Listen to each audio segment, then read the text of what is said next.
And today we're going to announce the latest steps we are taking to bring an end to gun violence in Rochester and hold people accountable. As I've said many times, I've shed many a tear sitting in the corner office here at City Hall. As you know, we started this year with 14-year-old Julius Greer losing his life, and he won't be sitting with his family at Christmas. There will be an empty seat there. And as a bookend to this year, we've lost a 12-year-old to gun violence. The bottom line is gun violence, guns, has wreaked havoc in our community. And I've said very early on that we will do everything we can and use every tool within our disposal to end the scourge of violence in our community. And that is why today we are here to announce litigation that we will be filing against the gun industry and asking them to take responsibility for the mayhem, destruction, and violence that we have seen in our community and what it has done to too many families in Rochester. I'm going to ask Corporation Counsel Linda Kingsley to come and talk a little bit about this suit, and then our friends from our lawyers, our attorneys from New York City will expand upon that, and then I'll come back and we'll make further comments. Corporation Counsel. Thank you. Thank you, Mayor. We're pleased today to introduce you to Salvador Badala and Shana Sachs of the Napoli Shkolnik law firm. Since the start of this administration, our focus has been on nuisance abatement. Gun violence is nuisance in its worst form. We have worked to address drug activity, gang violence, illegal parties, and out-of-control bars, all of which are inextricably linked to gun violence. We now have the opportunity to call guns what they are, a public nuisance. I now invite Sal to the podium to speak in detail about the litigation that the firm is commencing on her behalf.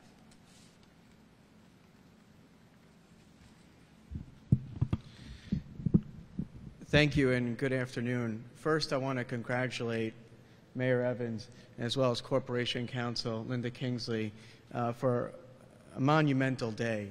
It's such an important lawsuit because here we're actually going to hold these defendants responsible for the nuisance that they've created, maintained, and contributed here in Rochester. The complaint has potentially 4 causes of action. 2 of them are with regard to the marketing of AR-15 assault rifles. In addition to that, we have the new public nuisance statute that was enacted a year ago, and that's 898, which seeks to hold these specific types of defendants responsible for their actions. Here, the city is seeking monetary damages as well as an abatement fund that can help fund activities to further curb gun violence. As the mayor mentioned, gun violence is also impacting children. We've seen that in 2020, the leading cause of death for children and teens was gun violence. More deaths than car accidents themselves. Again, this lawsuit is extremely important, and we want to thank Mayor, the city, and Corporation Counsel Kingsley for their dedication in curbing gun violence and going to the source, here the defendants, and holding them responsible for their actions. Thank you.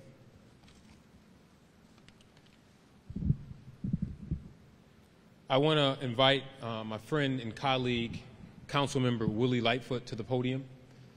Willie has dedicated his life to peace.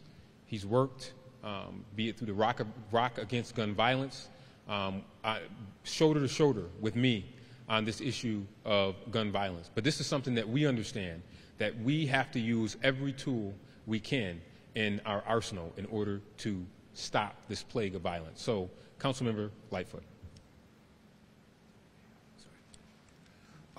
Good afternoon or good evening, everyone, and thank you for this time. Happy holidays to each and every one of you and your families. I bless you in the name of our Lord and Savior, of course, and wish all of you a great holiday season. This is somewhat of a Christmas present for me.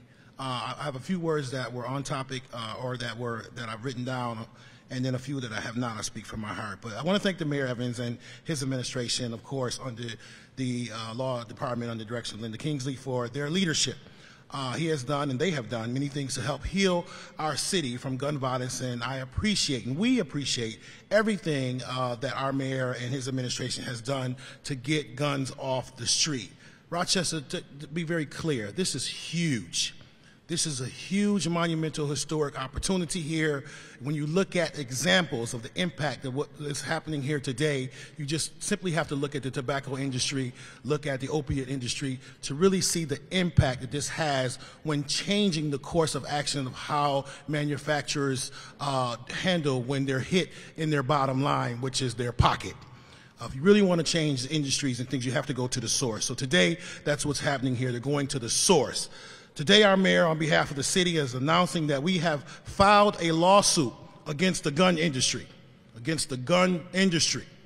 Lawsuit addresses the distribution of illegal guns distributed within our cities and seeks to hold manufacturers and distributors of illegal guns responsible for the harm their conduct has caused to our people and to our community.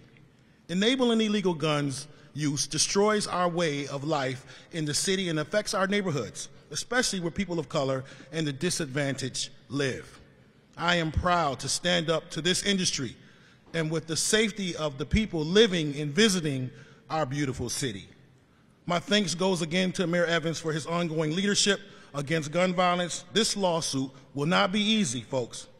Going up against the manufacturing machines of guns, however, is a very difficult task.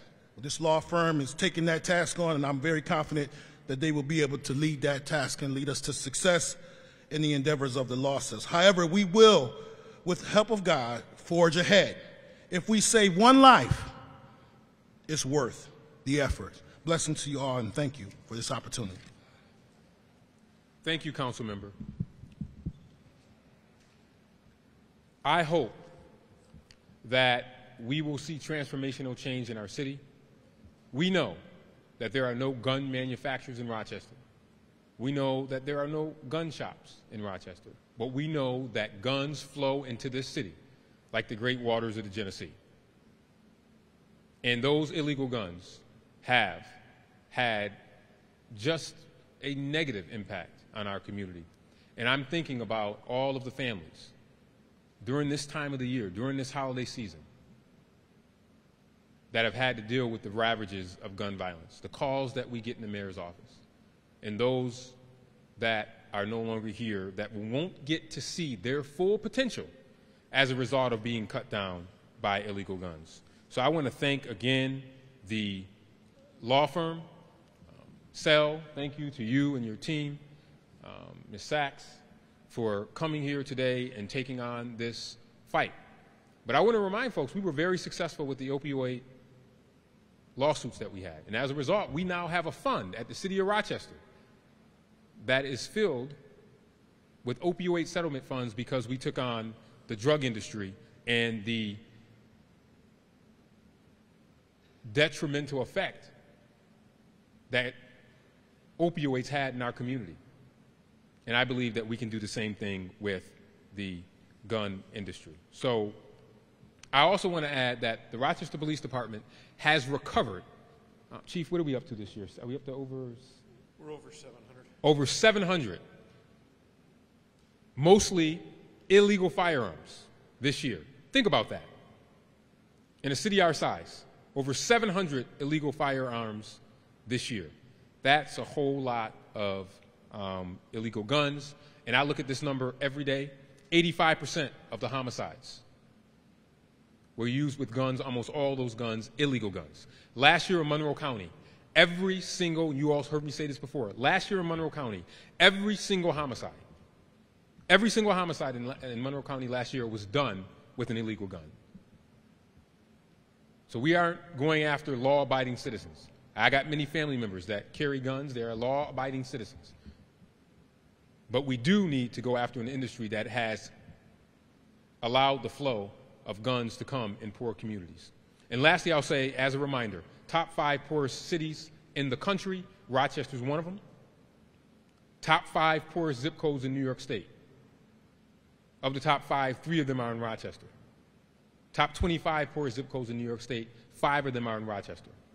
Why should we have to disproportionately bear the burden of opioids and guns in our community when we have so many other challenges that we have to address? And I hope that this lawsuit will allow us to right that wrong and, in the words of Rihanna, pay us what you owe us from the gun industry. So I know that we will be successful, and again, I thank our attorneys for the work that they are going to be putting on to make this be a successful suit and will benefit all the residents of the city of Rochester.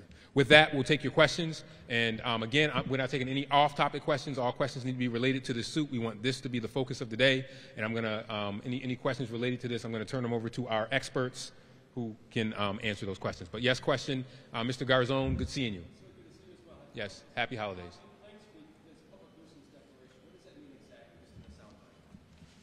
Sure.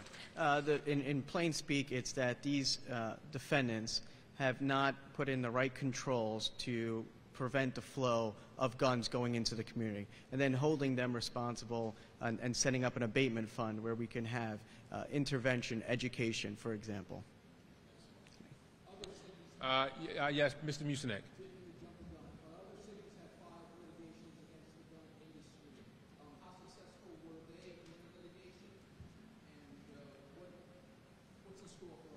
Well, New York City has filed just against the ghost gun defendants. That case is still ongoing right now. And the Attorney General has also sued just against the ghost gun defendants. This lawsuit will be more expansive as we be going after firearm manufacturers and distributors as well as ghost gun defendants. But like I said, this is a new statute here that was enacted a year ago.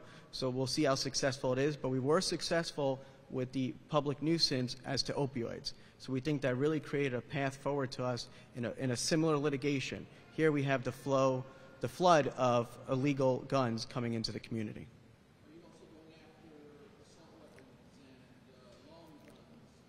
Yes, like I said, 2 of the causes of action will focus on the marketing of AR-15s that have been used in mass shootings. Is there any litigation that's on the books right now that you can point to will help your case right now? Well, I'd say the Attorney General's case right now that's filed, New York City also filed their case using the same statute that we'd be utilizing, as well as the marketing causes of action as well. And then we also saw the Sandy Hook lawsuit a couple of years ago. That case was successful and resulted in a settlement. So I think that's really made a pathway forward for a lot of communities.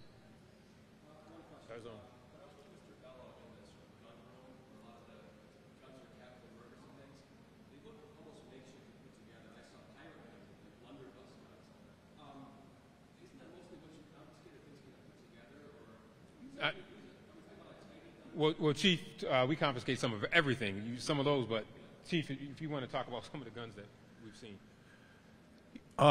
No, most of the ones that we confiscate are manufactured. I think what you're speaking to is a lot of times, for example, a shotgun may be sawed off or modified for concealment purposes, which then actually changes its legal status. A shotgun under New York state law is not a firearm.